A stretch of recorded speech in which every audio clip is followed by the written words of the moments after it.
บอกว่าขอเก็บใบสากับสาวพงสาลียอดสางามดีต้องแสงสุรีกระทบแก้มบ่งสาวห่มสว่างสั่งทักทายยามพบหน้าน้อง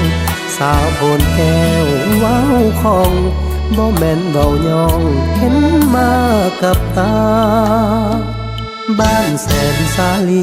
น้ำสาหอมดีน้ำใจเพื่อแพ้ได้มาแวะ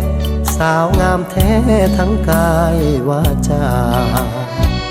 สาวบ้านจอมเมืองน้องมักเสืองหอยยิ้มสายตา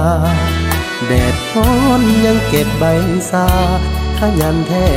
ลามีสู้เลยยังบ้านตลาดวิไลสาวนั่งขายเครื่องซอยของใส่ย่างกายน้องยังเล่นใส่เสิร์นอายซื้อของต้อนแม่อีนาตกกระใจอย่างแห้งสั่งแทงถือหัวใจว่าคิดอยากมานั่งเคียงข้าง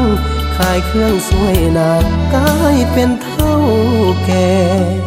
สาวโพนสะอาดน้ำมาละหยาดวาดเบาท่าที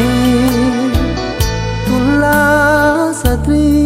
พงสาลีเมืองเหนือแน่แท้สาวบ้านผู้ฟ้า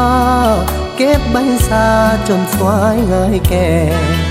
สาววัดแก้วดัดแวงานเทศกาล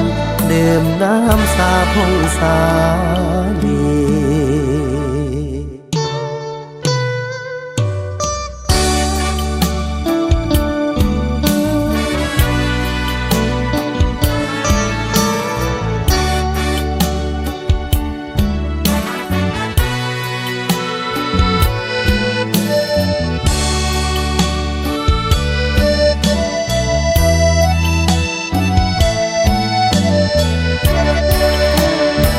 บ้านตลาดวิไล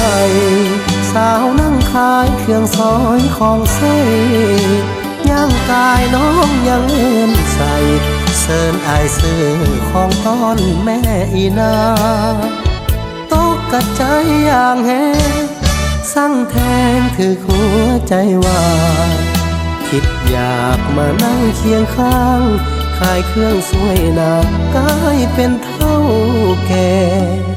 สาวโพนสะอาดน้ำมาละหยาดวาดเบาท่าทีตุลาสตรีพงสาลีเมืองเหนือแน่แท้